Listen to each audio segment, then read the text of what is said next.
Hi everybody. I thought I'd like to take a few moments to share with you some of my thoughts concerning the COVID-19 situation.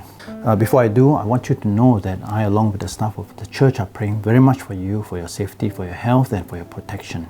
We really have nothing to fear because God is in control of the whole situation. Even though we may feel sometimes that there's so much terrible news that's coming in from everywhere and there's, you might become fearful. On the practical side, we in the church are doing everything that we can possibly to ensure that safety procedures are put in place. Our services are being streamed on the weekends, so some of you who may feel uncomfortable with gathering in big groups, you can follow our services from church. Now, with that said, I do have some things that I would like to share with you, some thoughts in my mind, and without much ado, let's get into that. Let me bring you back to another time, to the year 252 AD. It was a really difficult time for Christianity.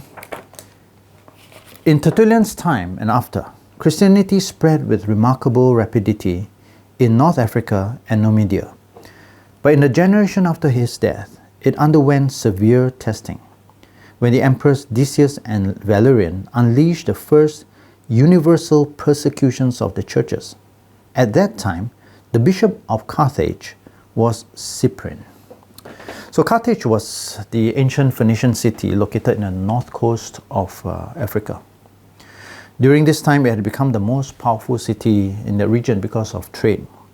Now, in this crowded city, Cyprian had been made bishop just a couple of years before, and he had to endure tremendous and maybe some of the most severe persecutions up until that time.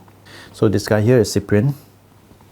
In 252 AD, they had just gained some respite from the persecutions because of the war with the Gothics, and during that war, Emperor Decius had died. So everyone was just getting a break from the persecutions, and just when this was happening, the city was hit with a plague, a highly contagious disease that swept across the entire Roman Empire and which may have contributed to the fall. This proved to be a terrible time for everyone, including Christians in Carthage. Eusebius, this guy, the church historian, wrote concerning this event in his famous work, Ecclesiastical History. He writes, "But now, after we and they had obtained a very brief respite, this pestilence has overtaken us, which is to them a more fearful thing than all former fears, and more terrible than any calamity whatever."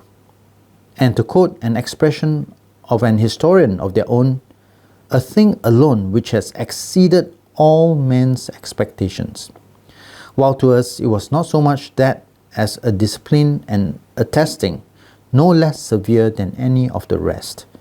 For it did not spare us, though it attacked the Gentiles with great force. So this disease was more fearful, Eusebius says, than even the severe persecutions that had preceded it.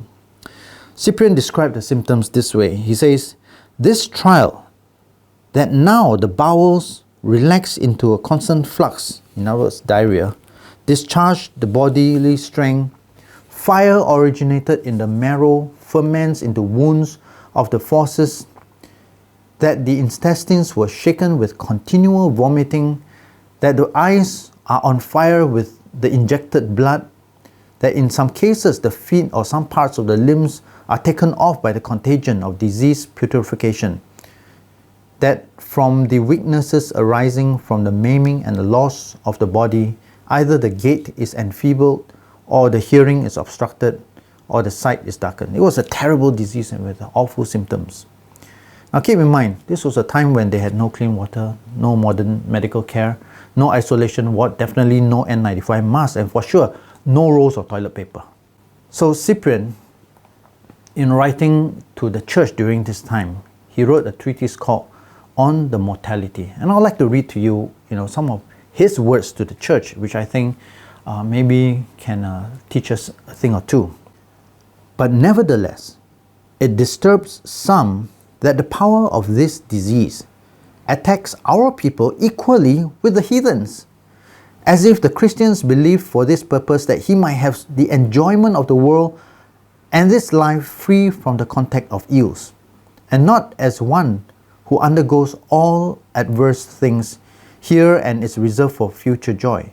It disturbs some that this mortality is common to us with others. And yet, what is there in this world which is not common to us with others? So long as this flesh of ours still remains, according to the law of our first birth, common to us with them. Now, what Cyprian is talking about is that there were some Christians who were, not happy that, Christians were not immune from disease, right? They thought that, well, I'm a Christian, I should be immune from this disease.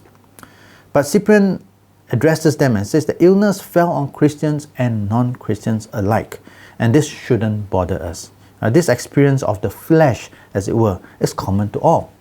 Now, the second thing he writes is this: righteous men have ever possessed this endurance. The apostles maintain this discipline from the law of the Lord, not to murmur in adversity, but to accept bravely and patiently whatever things happen in the world.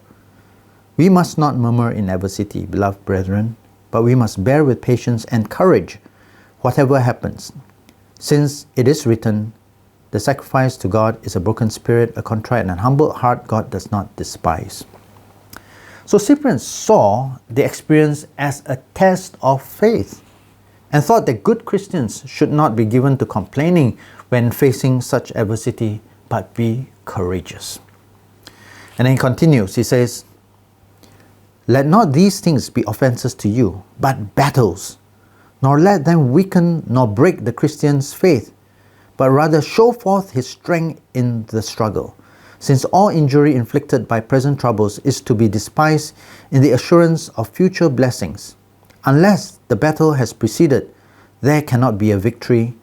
When there shall have been in the onset of battle the victory, then also the crown is given to the victors. For the helmsman is recognized in the tempest. In warfare, the soldier is proved.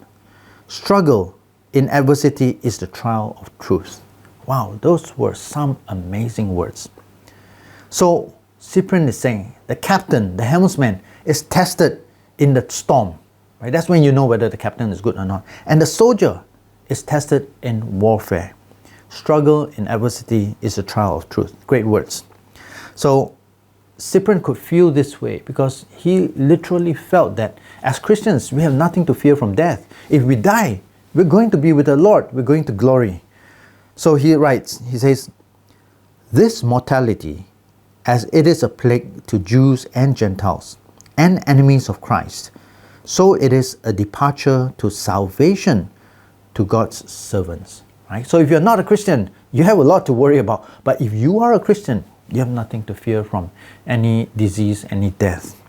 The good bishop reminds us, we should ever and always reflect that we have renounced the world and are in the meantime living here as guests and strangers. This is not our home. He says, let us greet the day which assigns to each one of us to his home, which snatches us hence and sets us free from the snares of the world and restores us to paradise and the kingdom.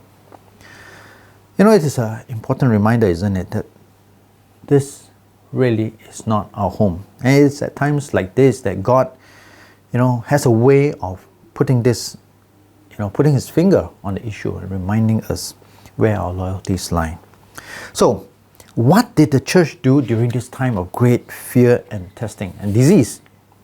Well, another bishop, Dionysius of Alexandria, he wrote this. Okay, this is Dionysius here. He wrote, after these events, a pestilential disease followed the war.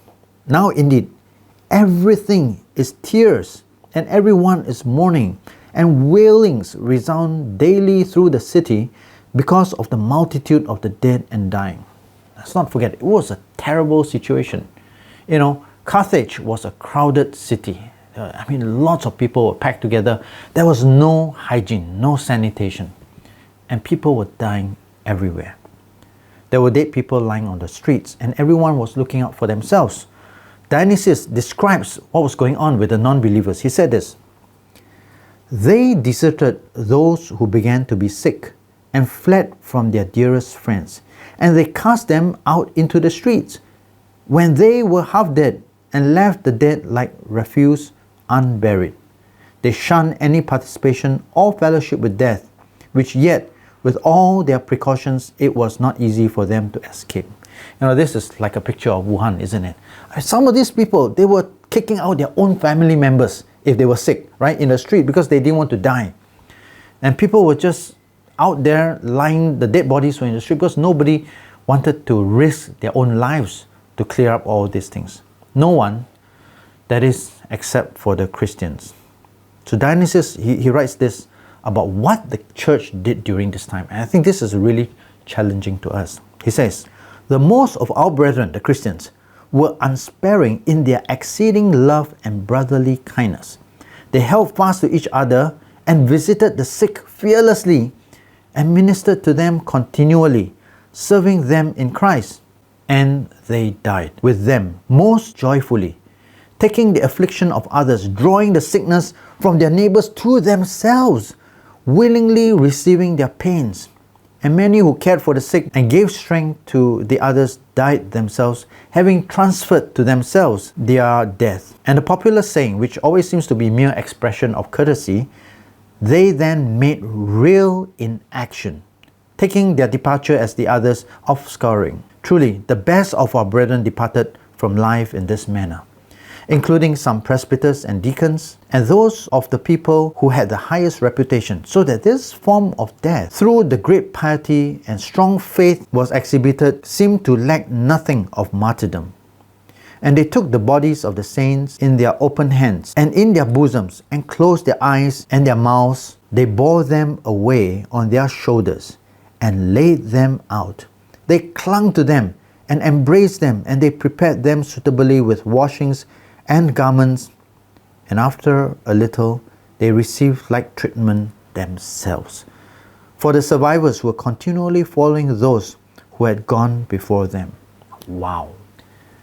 Here we are thinking about how we can keep ourselves safe, how to prolong our life, extend our health.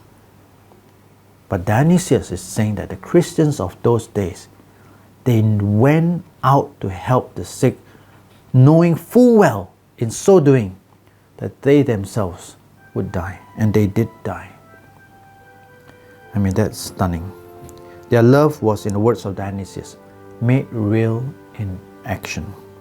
Dr. Li Weiliang, who was a Christian in China who died recently, he would be numbered among these heroes. So, what about us? While everyone is understandably concerned for self-preservation, I'm challenged to think about how we can be in this time a faithful witness to God's love in a time of adversity and opportunity. The testimonies of Cyprian and Dionysius explain why the church, instead of being reduced by persecution and sickness during this period, experienced phenomenal growth. It was one of the times when the church grew the most. And perhaps we too may find, by fixing our eyes on Jesus, the author and perfecter of our faith, and on the will of God, courage to rise up and not shrink back in fear at such a time as this. I'll leave you with these words from the verse Revelation chapter 12 and verse 11. And they overcame him by the blood of the Lamb and by the word of their testimony, and they did not love their lives to the death.